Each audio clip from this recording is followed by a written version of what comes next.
let's get the party started. Yeah. I love a good sizzle. By the way, I just want to say, we don't have to do the panel. We can just quote Vinnie Rinaldi for the next 20 minutes. Exactly. He teed us up so well. I mean, I'm not being a kiss up, Vinnie, but you had all the goods.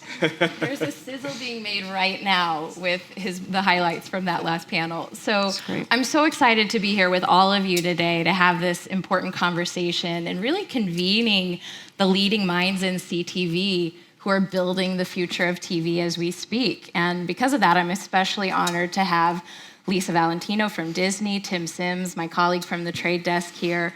I want to spend some time today exploring the steps that Disney's taking to lead the industry into a more addressable future, the tools that they're building, some with the trade desk, and to many with the trade desk. And really sort of driving this automated TV buying environment across all of Disney's properties. And, Disney's really been pioneers, and you've also been a pioneer throughout your career. So I'm excited to get into what you're building and what that unlocks for advertisers in the room. But just to start, can you each share just a little bit about what you do at Disney and at the trade desk respectively, what you're really focused on at this moment? I have a bunch of different things that I do. I'm noticing we're not making any sales calls right now because the whole team. It's fine. We're good because there's a lot of buyers here. But I just noticed that. I'm like, wow, our average revenue for today might be slightly down. It's okay. I'm setting expectations. Lisa Valentino, I run a bunch of different things for Disney, but very much for this conversation centered around our addressable business, which includes pretty much is anchored in a lot of the data and technology work that we're doing as a company. What's really cool is the other part of my world is the creative world. And so we spent a lot of time thinking, and that's when, some of the history dates back with Verna, in terms of how clients can inject their brands inside of our stories. And if you think about those two worlds are colliding, right? So it is, to quote a friend over there, it's super fun right now to sit in this very disruptive point in time where creative and data, are equally sexy and equally contributing, right, to the value that a Disney can bring to the table. By the way, that doesn't happen, without a lot of close partnership from Tim and his team, so. Great, yeah, and I'll just add. So as I mentioned earlier, so I had a slight outfit change because I was having some mic trouble earlier, but still me. But as I mentioned earlier, I look after our global sales and go-to-market teams, but I also have had for the last decade the pleasure of getting to work with all of our inventory partners around the world. And what's been interesting to see the intersection of this, and I thought the previous panel highlighted this really well, is the dialogue that's happening between the advertiser side and the content owner side, and just how we're all moving through this moment together, and we're all doing that in partnership. We're all doing that with an eye towards a better future and how the television industry is evolving. And so that's one of the most exciting parts about my job, is I get to sit down with Lisa and talk about what the future brings as it relates to Disney, but then I also get to have conversations with Vinny and folks like that in terms of how it's evolving on the advertiser side. And so bridging those two worlds is just one of the best parts of my day. So. I love, Lisa, that you said, we're at this interesting moment where data, tech, and creativity are all equally sexy. It's like this golden trifecta happening right now. And I know that Disney's, doing a lot right now to empower advertisers to kind of put data automation to work against some of the most premium content out there. What's exciting to you about the potential of an addressable and automated future, and why has this been such a focus for Disney? I mean, I would say at least over the last 5 or 6 years. Yeah, look, first and foremost, I started my career, I'm going to date myself now, at Yahoo, okay, way back when, 1996, I think. And I was describing this to some people the other day, because as a seller, I would go into, thank you, Todd Teresi, my inventory management system. I would cart my inventory that my buyer wanted to buy. I would check it. Like, that whole automated environment of decisioning, started very long ago. And that ability to create independence in terms of how we accelerate performance against a set of supply, right? Disney's set of supply is massive, thanks to all of our brands and some of the new brands that we have, a la Hulu and Disney Plus. But it really is about accelerating an environment where we can create real-time decisioning, because honestly, everything Vinny said is right and we're seeing. And it is about, I laugh, the IO world that we live in is fine, but it doesn't allow, it's not about efficiencies. I hear programmatic and automation. When we talk about our strategy, sometimes I worry that the interpretation is, it's about efficiencies. Less people need to do it then. It has nothing to do with that. It has everything to do with, if you can look and identify your high-value audiences at scale in real time, you guys were talking about the cultural moments. What we're talking about is, how do we prepare the marketplace for real-time decisioning around live sports? Mm-hmm. Because when you give your insertion order to a company like Disney, you miss the gold. You miss the gold. Your campaign delivered before the gold even happened. And so a lot of the tech work that we've spent the last 7-8 years building is, how do you create a tech stack that allows you to be super nimble, to build products a la a Drax or some of the other enhancements that frankly are being informed by partners, right? That's because we're sitting on a proprietary tech stack that, allows us to be a lot more nimble. And then how do you apply data to that to really accelerate, whether you're looking to optimize against reach and frequency, whether you're looking to do advanced targeting across linear and streaming, whether you're looking to do clean room work and sophisticated data matching. Like, those are the two pieces that, again, we're a company that is legendary from a creative standpoint. I spend 80% of my time talking about this stuff, and we can't go fast enough. And we fail a lot. We try a ton. I would say we're doing business now. I would say like 2-3 years ago, we're testing. These are billion-dollar businesses in the making. And what works for CPG is not what necessarily works for automotive. And so having the interoperability, again, big word, we throw it out probably every hour. But if you think about what it means, it's about Disney wanting to have something for everyone, right? It's about a la carte, come into an environment, real-time decision on the supply, make the best decisions for your business, and then redo and repeat over and over and over again, right? And we want to do that across Hulu, Disney Plus, linear, every part of the ecosystem that we can enable. So yeah, and by the way, that's the business we're conducting today, which is super exciting about our industry. Like, I think some people, and I'm sorry I'm talking so much. Oh, let's hold hands here. Yeah. I got you. Yeah. I'll throw this to you too. Yeah. Like, I think the industry, some folks got caught off guard a little bit in the last year. We can say it's COVID. Right. I don't think it's COVID. No. I think, like you said it in your opening, although I wasn't here, signals were coming to me, that CTV accelerated. Yeah. Great content was made and put on platforms that people want to watch it on. And I think people got caught off guard at how fast that enabled so many other things. So, yeah, no, I totally agree. I mean, I think that there was this kind of tidal wave of adoption that happened in CTV largely during the pandemic, which I think did catch a lot of people off guard, and we weren't, as an industry, kind of prepared for that tidal wave. And I think one of the unique things about what you guys have done is the investment in technology to prepare for that. You said this earlier, but like, I think you guys have done just an incredible job of like seeing out beyond the next year or even 2 years out into a future that's going to be this marketplace that is driven by biddable and data-driven decisions that requires that interoperability that you talked about. That's what's been so amazing and remarkable to see, because I do think you're right. I think a lot of people weren't prepared for the moment.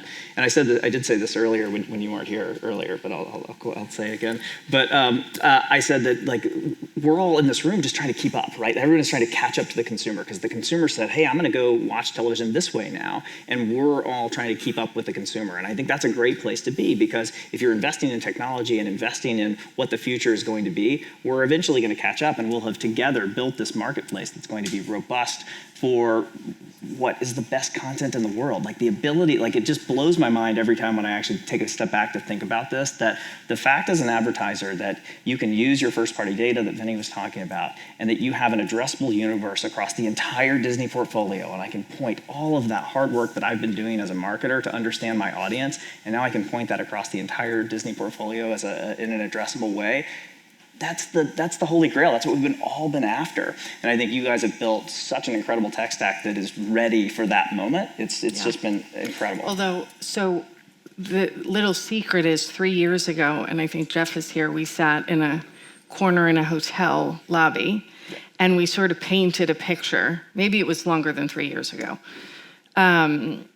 Nobody knew who you guys were yet. Now, you can't go into a hotel by yourselves. But it was probably 3 or 4 years ago, we're sitting there and we said, okay, what do we want the future of our relationship to look like, right? Like, blank piece of paper, what does that look like? And to be honest with you, like, that is what started, I think, a lot of the work that our engineering teams are doing together to enable that. Now, the interesting thing is privacy and identity have gotten in the way of Disney doing things in the past, because that's the top of that is the must-have. You guys know that, right? And so pre-clean rooms, there was no way in. There was no privacy-compliant way that we could become that symbiotic, and so, but that was, we created a North Star. And the marketplace, as it evolved, we said, wow, that could help solve this problem.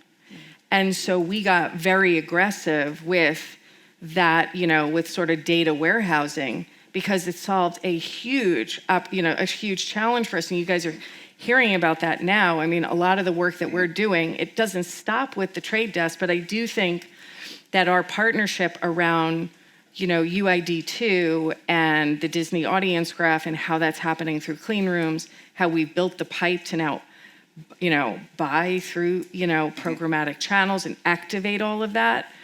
That's the poster child of what's going to have ubiquity everywhere, right? Ultimately, we want competition. We want all DSPs enabled. We want the right data sets enabled. But I think, there's not just like, sometimes there are unknowns on the page. Yep. And it's like, how do you continue to work through, and obviously technology in this case is continuing to solve that. Well, I think what was fascinating, or just to reminisce for a second about our lobby, our hotel lobby meeting. But I think what was great about that when we sat down those years ago was that we immediately agreed that the foundation of everything we were going to do in the future was going to be around identity and addressability. Because this is something that Disney had already been really vocal about in terms of addressability and automation, but we knew, and I think we came to that kind of a conclusion pretty quickly, that the foundation of how the marketplace needs to be built in the future has to be on a kind of bedrock of identity, because that's how everything else happens. That's what fuels everything that we've been talking about today. That's what fuels the ability for Vinny to activate his first-party data. It fuels the ability to link to different types of measurement. And so that fabric of identity across both platforms, I think, was the starting point. And then I think we've brought that out in a really powerful way. Identity gets overlooked, I think, quite a bit. We talk about identity as the currency. Currency. What are you doing? With currency. That's the topic du jour. We really believe identity is the currency, and a lot of the work we're doing, a lot of the business we're now activating with all the partners, took time, because when you when you look at a partner through the lens of identity, I can tell you, and I won't name names because we've gotten to great places with all of them, and I see some of them in the room, but there was one currency partner, very popular one, where our match rate was 12%. I was like, we can't bring this to market because it's not going to be good for agencies. Like, the performance won't be there. Why? Because they didn't have a way to reconcile CTV. So a lot of the work that we're doing behind the scenes, which takes time, it takes months to do this, I think we've gotten to the other side of many of them, is actually reconciling the identity work. And we're doing that with every partner, whether it's VideoAmp, Samba, Experian, UID2, every goes through that process with us so that ultimately we can give the best view of our consumers and the best view of supply. Yeah. Because if incrementality is what you're looking for and you can't resolve identity, it's a problem. Yeah. So I feel like we're on really strong foundation. We're on strong foundation. We're moving really fast. Yeah. What else should we talk about? Lisa, I got a couple for you. Well, one on this, while we're on the identity topic, can you talk about what's the unique benefit that advertisers get when they activate on UID2 on the open internet and Disney's portfolio? Can we drill down even deeper into how are people getting the benefit and what is the benefit? Yeah, I mean, I think first and foremost, it's better quality. Yeah. And it's access to holistic. I mean, again, it's some of the basics is access to the biggest pools of inventory reach, right? Higher quality data, right? Because we've done that work on the back end. And advanced targeting, right? And that, again, means something very different, for some of the beta partners that are coming on board. We've seen upwards of 80% match rates, right? Match rates is a KPI that is super important. That means that not only are they seeing higher match rates, but they're seeing higher pools of inventory. That means they're not grinding frequency, they're maximizing reach across our full ecosystem, right?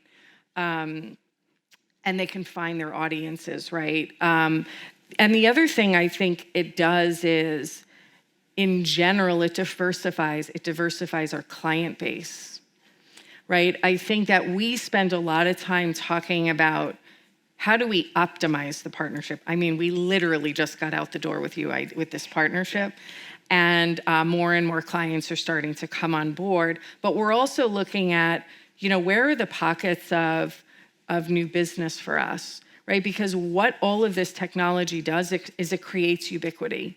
If you look at the makeup of a big media company like Disney, there's that rule, 80% of your revenue is driven by your top 20. That's not going to be the makeup of how we look in the future.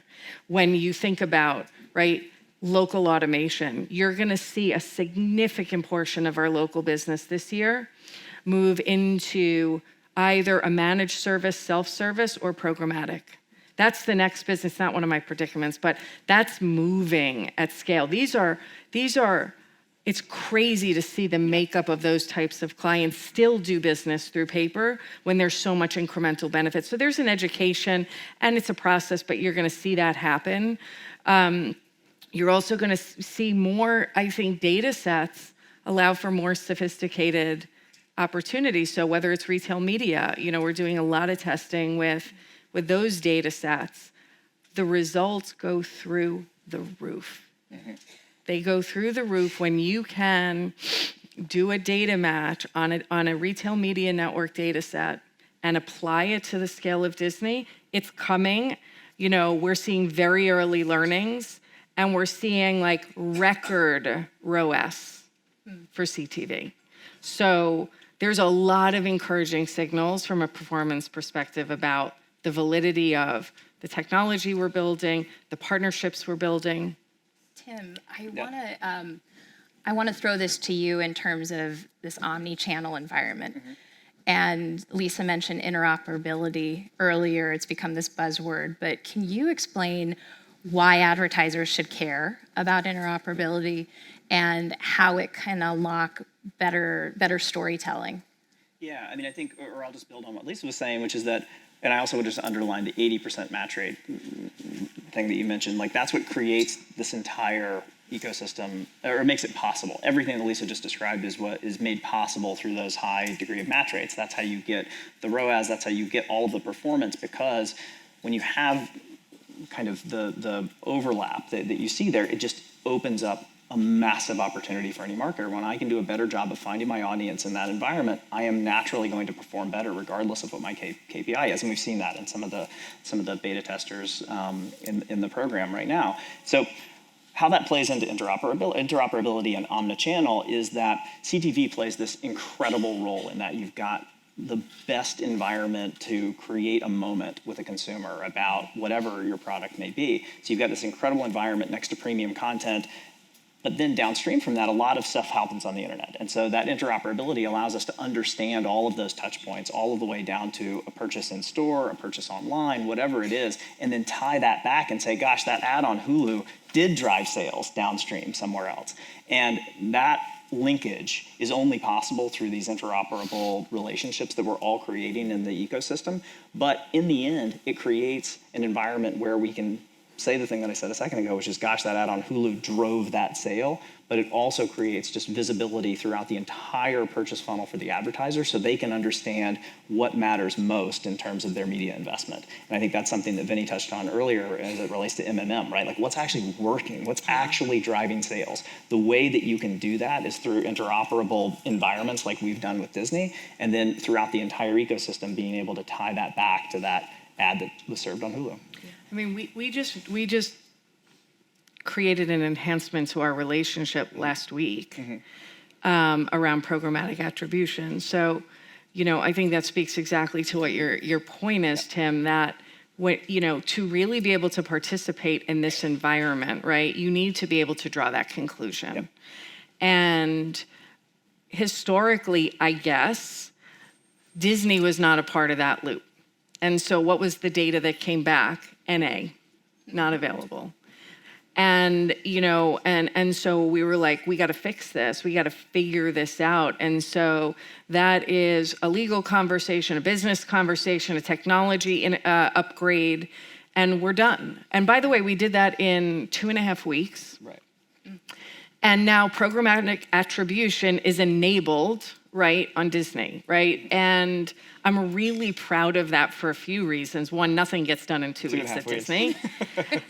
But it speaks to, right, like the culture that's starting to change inside of the company. It also speaks to, the partners that we align ourselves with across this huge company are starting to understand the new media ecosystem, right? It's not just the advertising people, it's the company.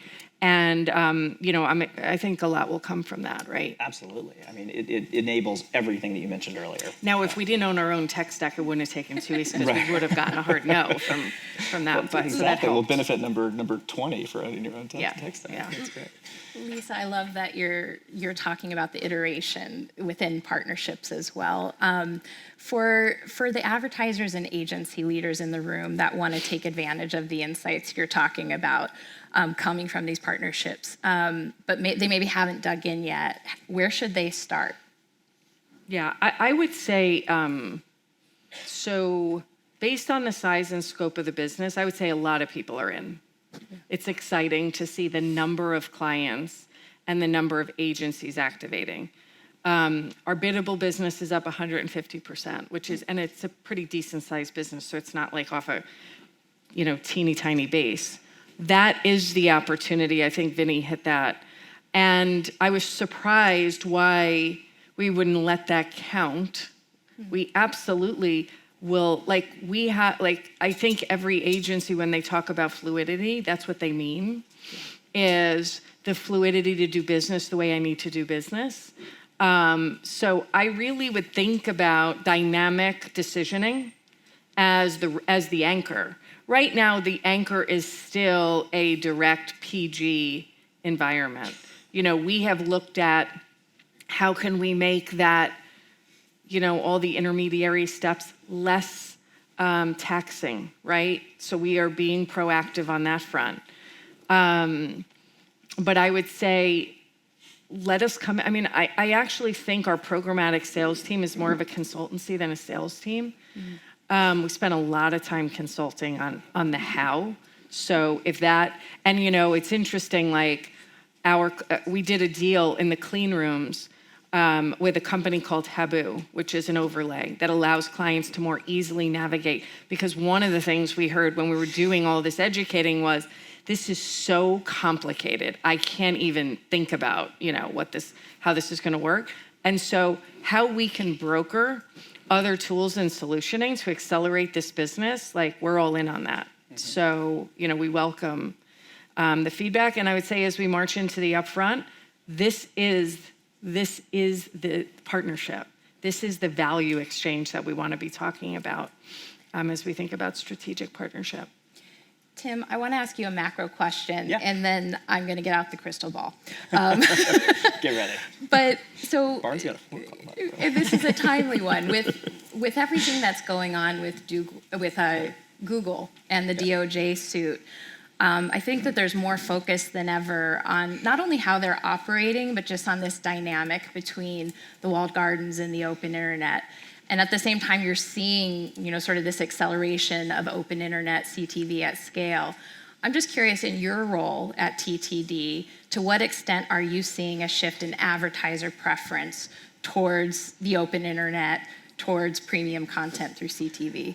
I think it's happening, absolutely. I think you've got now a large addressable universe of premium content that didn't exist 5 years ago. And so when you contrast that to other environments, I think I can't think of a better place where I would want to place my ads, right? If I put myself in the seat of a marketer or an agency and I look at now what has occurred over the last few years creating mass addressability at scale in premium environments, that's what we've all been after from the very beginning. How do we create that? We've created it. It's already there. It's there. It's available. It's ready to be activated against. And I thought there was a really fascinating stat that we've probably all read, which is I think 2022 marked the first year where Google and Facebook represented less than 50% of digital media spend.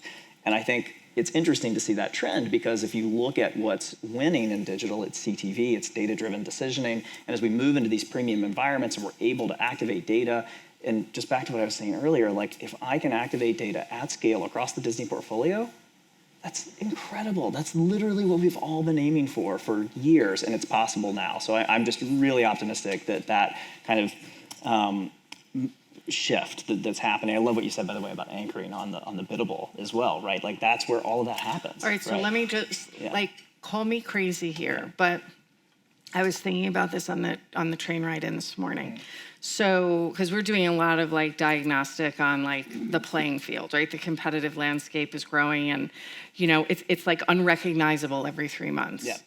You have big AVOD players, might look like big networks of yesterday, right? Different characteristics, but some similar. You have fast channels that look a hell of a lot like cable networks. And then you have a long tail of local and other things. And the interest, as I'm thinking about just God, how much has changed and how much hasn't.